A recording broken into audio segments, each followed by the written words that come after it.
Hər insan xəyal qurmaq və arzulara sahib olmağı sevir. Amma əgər bu arzular reallıqdan çox-çox uzaqdırsa, onda necə? Ümumiyyətlə bir insanın arzularına çatması üçün istək və çalışqanlıq bəs eləyirmi?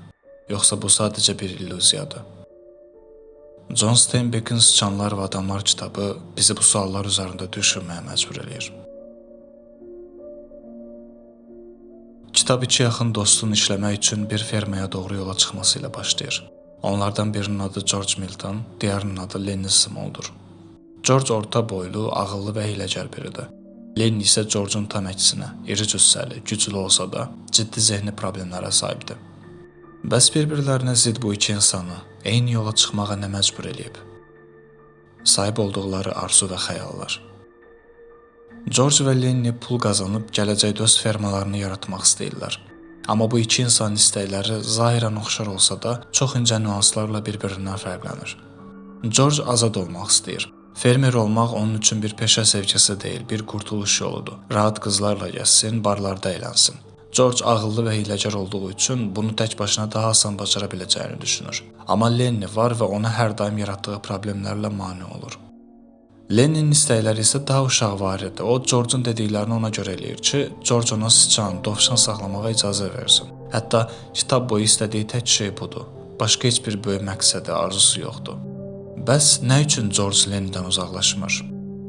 Burada bir neçə önəmli məqam var. Birincisi, George bilir ki, Lenny tək başına qalsa, zehni problemlərinə görə qısa müddətdə başını bəlaya salacaq. Buna göz yuma bilmir.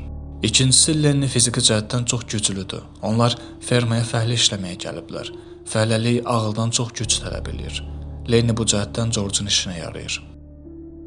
Amma bu iki dost istəklərini reallaşdırmaq üçün çox pis bir zaman aralığını seçiblər. Çünki bu hekayə 1930-cu illərdə keçir və bu tarixdə dünya böyük depressiya dövrünü yaşayırdı. Əhali, əsasən işçi qismi kütləvi işsizlikdən əziyyət çəkirdi. İşsiz kişilər sürgün kimi bir fermadan digər fermaya gedir, müvəqqəti işlərdə qul kimi çalışırdılar. Evinə pul gətirə bilməyən kişilər isə zamanla özlərini yararsız hiss eləyir və bu da ailə anlayışının dağılmasına gətirib çıxarırdı. Sosial bərabərsizlik pik həddinə çatmışdı. Amma bu böhran sadəcə maddi müstəvidə cərəyan eləmirdi. İnsanlar emosional olaraq dağılırdı. Artıq heç kimin gələcək ümidi qalmamışdı. Xəyallar və arzular olsa da, onları gerçəkləşdirməyə olan inanc etmişdi. Və hekayəyə geri qayıtsaq, belə bir dövrdə George və Lenny'nin arzularının imkansıza yaxın olduğunu başa düşmək çətin deyil. Hər şey bir yana, ferma qurmaq özlüyündə heç də asan bir məsələ deyil. Ciddi miqdarda pul tələb eləyir. Lakin nə George, nə də Lenny belə bir pula sahib deyillər. Amma buna rəğmən onların inancları var. Bəs bu inanca səbəb nədir? İnsan imkansıza yaxın olan bir arzusundan nə üçün əl çəkməz? Burada təklik anlayışına toxunmalıyıq. Fermada hər kəs dərin bir tənhalıqdan əziyyət çəkir. Amma George və Lenny fermada tək olmayan yeganə iki insandır. Onlar ən çətin vaxtlarda belə bir-birlərinə dəstək olmağı bacarırlar. Hətta George'un Lenny'ni tərk etməməsinə ən ciddi səbəblərdən biri də budur. George bilir ki, ferma qurmaq Lenny olmadan sadəcə bir plandır. Amma Lenny ilə birlikdə o bir ümidə çevrilir. Lenny kitab boyu George'dan tez-tez arzularını ona bir nağıl kimi danışmasını istəyir. George da buna etiraz eləmir. Çünki o özü də bilir ki, Lenny'yə danışdığı bu nağıl olmasa, özü də bu yuxuya inanmaz.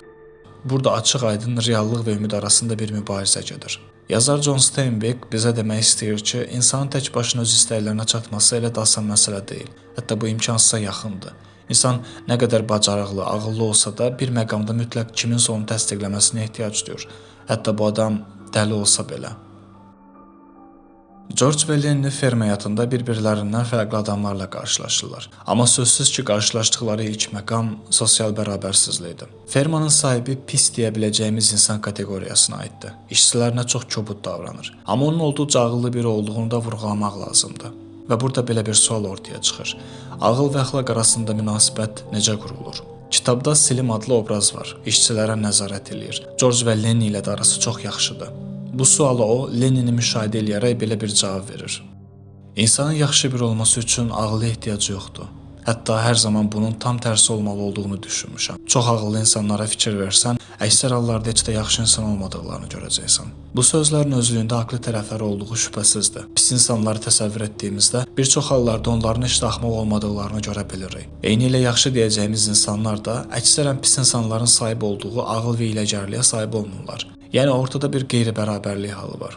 Bir insan çox ağıllı ola bilər, amma əxlaqi baxımdan zəifdirsə pisliklərə səbəb olacaq. Eyni zamanda bir insan yüksək əxlaqi dəyərlərə sahib olduğu halda ağıllı olmasa, yenə də nəticə alınacaq.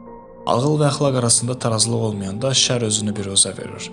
Sahibkar ağıllı biridir, amma əxlaqsız adamdır. Onun ağılı xeyir yox, şər gətirir. Lenni isə əxlaqlı biri olsa da ağılsızdır.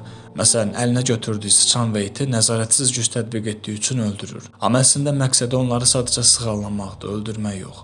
Günün sonunda hər iki tərəf cinayət törətmiş sayılsa da, sadəcə Lenni işlədiyi cinayətə görə günahkar elan edilir və cəzalandırılır. Bu sosial bərabərsizliyi fermada digər işçilər arasında da görmək mümkündür. Məsələn, Kendi fermanın ən yaşlı adamıdır. Bu yaş fərqi ona digər işçilərlə ünsiyyət qurmaqda əngəl yaradır. Körlünün həyat yoldaşı isə fermadakı tək qadındır.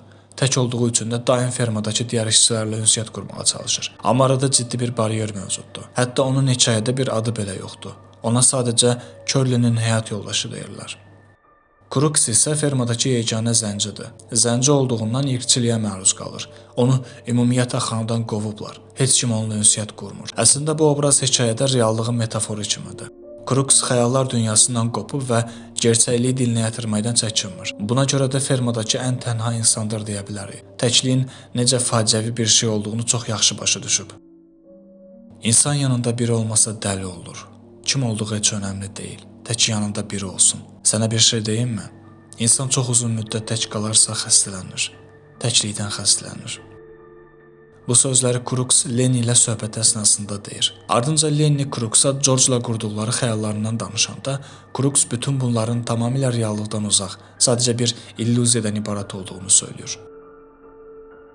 Kitabın ən yadda qalan səhnələrindən biri sözsüz Kendi obrazının itinin öldürülməsidir. Bu it sahibi kimi çox yaşlı və xəstədir. Yataqxanada heç kim o itlə bircə yaşamaq istəmir. Çünki itdən ətrafa çox pis qoxu yayılır. Və bir gecə Carlson obrazı Kendiyə bu iti öldürməyi təklif edir. Kendi başda razı olmasa da, hər kəsin israr etməsi ilə çarəsiz qalıb razılıq verir. Carlson iti yataqxananın arxasına aparır və tapancası ilə onun başına atəş açıb öldürür. Bu hadisədən sonra peşman olan Kendi belə bir cümlə işlədir.